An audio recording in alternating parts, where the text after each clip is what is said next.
Hello, I'm Chris Chibnall. I am the novelist of Death at the White Hart. I am a showrunner who's worked on Broadchurch and Doctor Who, and I am the adapter of the upcoming Netflix show, The Seven Dials Mystery. Tell us about the novel. Why go from screenwriting to a novel?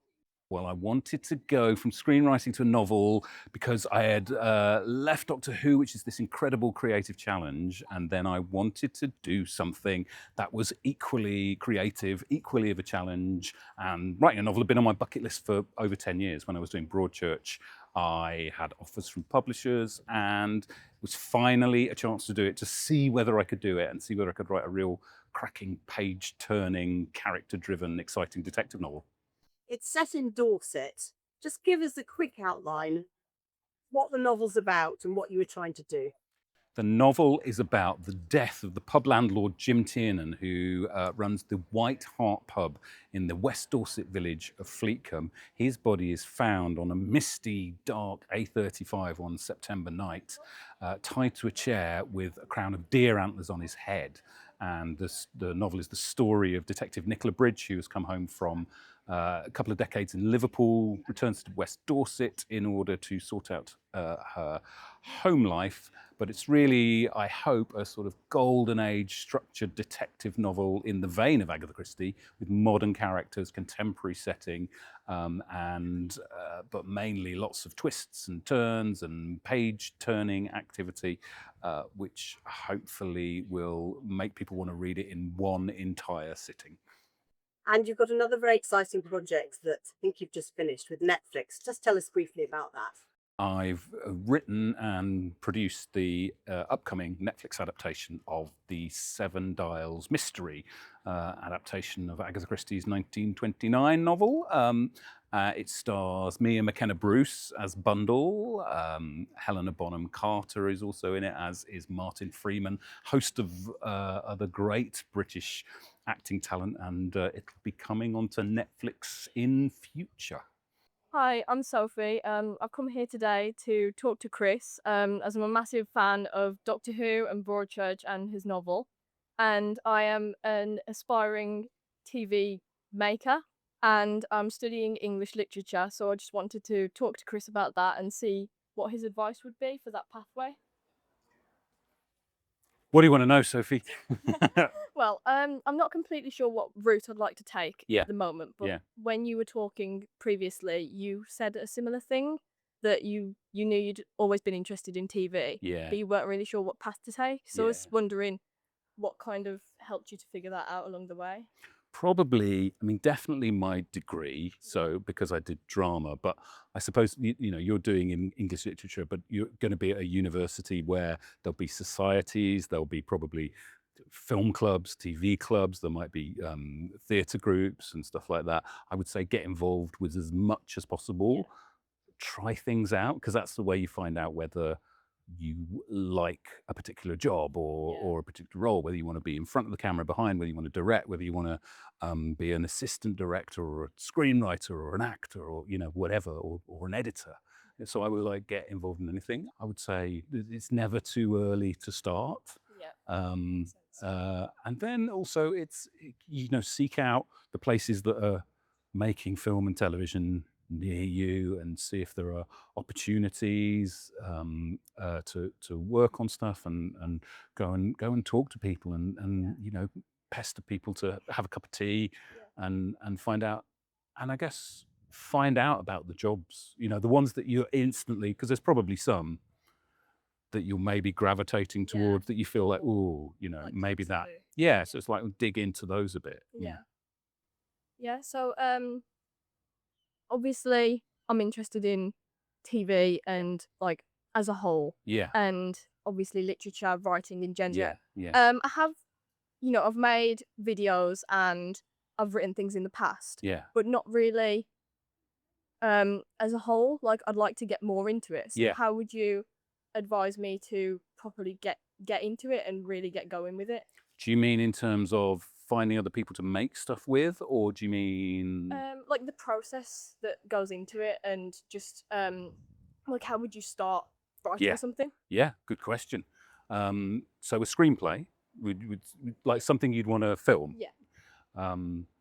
You just probably have to start Yeah. like doing it. I mean, in a way, so there are loads of screenplays that you can look at online. If you just like do a search for screenplays and think of films or TV shows that you like. I mean, I know there's the whole of the Doctor Who script archive is on BBC Writers' Room. So those scripts, so you can see how they're formatted, what they look like. So it's easy to find that out, and that's kind of relatively straightforward to do. And then give it a go. Is probably the thing. Write something short to start off with, 5 or 10 minute film or an idea, or longer if you want, but don't make the thing that you're doing to begin with impossible for yourself. Yeah, of course. Like so if you did a 10-minute script, maybe the thing to do from what you're asking is make it makeable.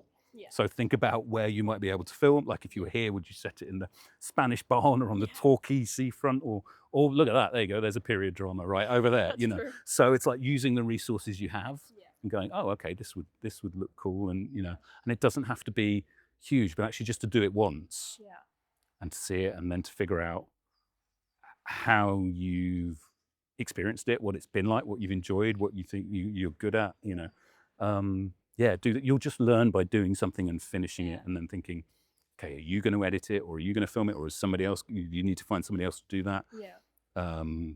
You can, it's play, it's creative play, so it should be enjoyable. Set it up to be enjoyable for you and for the other people who you might recruit into it. That would be where I'd sort of start.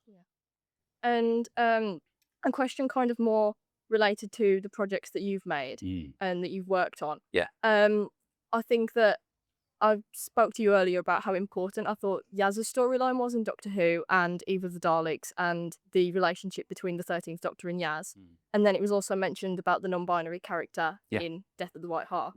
I was just wondering, like, what you think about the representation and how important that is, and how that could be reflected in upcoming generations. Like if I want to take a similar path, how important that representation is. I think you should be writing about the world as you see it, the world as you experience it, the people you know, and I think it's really important for everybody to feel like they are represented. I think that one of the ways you take away people's agency is by refusing them representation, so I think it's really important. I think it's but I think it's also something that is really defining of probably your generation and really important to your generation. So it's like everybody's just always handing a baton on to the next person who's going to do work. So the things that you've responded to, it's like you take that baton and you run and you go further and you do more. And we did stuff on Doctor Who, but it's like there needs to be more done everywhere. So it's really just those first steps.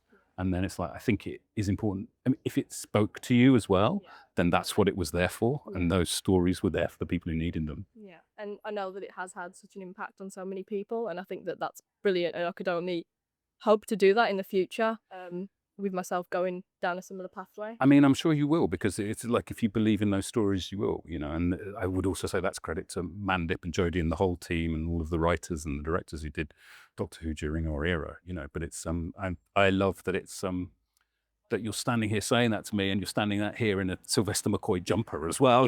It's kind of, I love that. Yeah, it's really brilliant.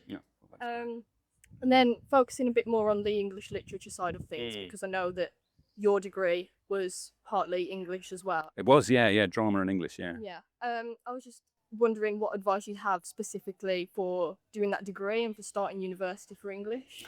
Oh, that's a good question. Gosh, it was a long time ago now. I mean, I think throw yourself into it. Throw yourself into studies, throw yourself into university life, join lots of things, find out which things you like.